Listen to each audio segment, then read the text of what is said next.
It looks like the biggest release for Sony this year has been hit with bugs. No pun intended. Find out about all that and much more up next.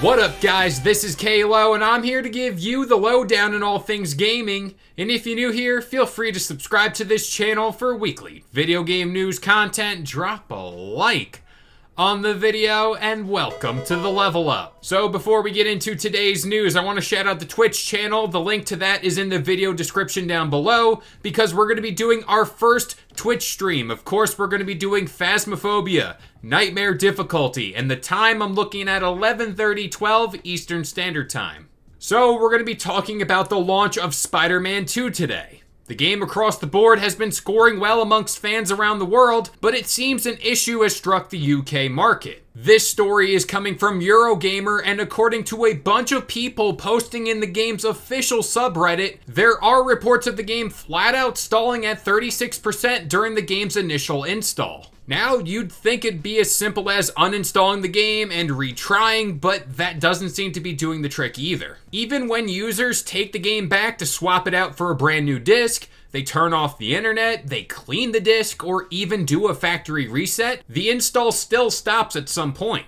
Quote, "I was one of the unlucky ones. When I went to get a refund, they took the remainder of the games off the shelf.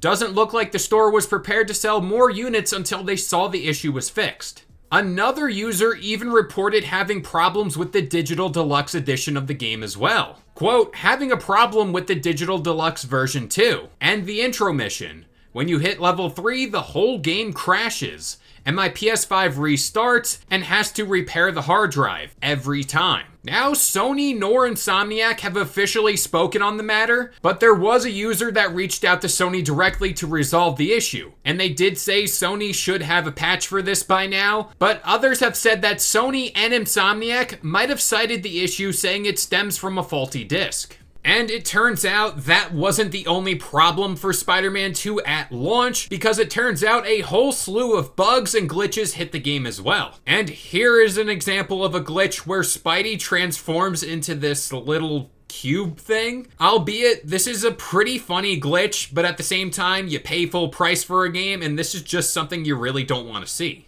And here is another issue where Miles's body is just a floating head and the full body doesn't render. Now, from what I gathered, these kind of glitches were not brought up in reviews, so where could this all be stemming from?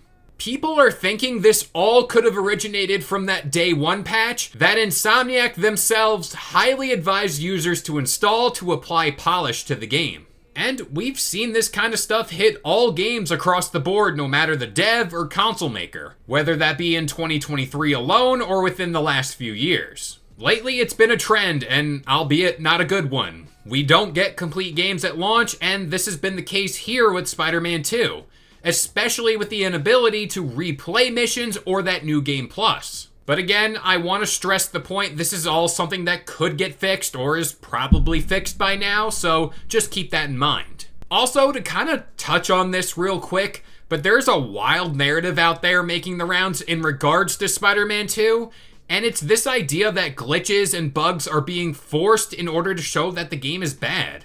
To that I say, with any of these games coming out, whether that be Spider-Man 2 or even recently Starfield, these issues are highlighted to show that the game needs to be fixed or to give a heads up to gamers who haven't purchased the game yet. And just speaking personally here, I'm very confident in the fact that Spider-Man 2 is a great game. And it's a game I plan to get my hands on within the next few weeks, so I'm excited to play it. But with all that being said, I'm gonna pass this question off to you guys. How are you enjoying Spider-Man 2 if you got your hands on it? But that about does it here. I've been Kalo. I gave you the lowdown on all things gaming, and if you're new here, feel free to subscribe to this channel for weekly video game news content. Drop a like on the video, and this has been the Level Up.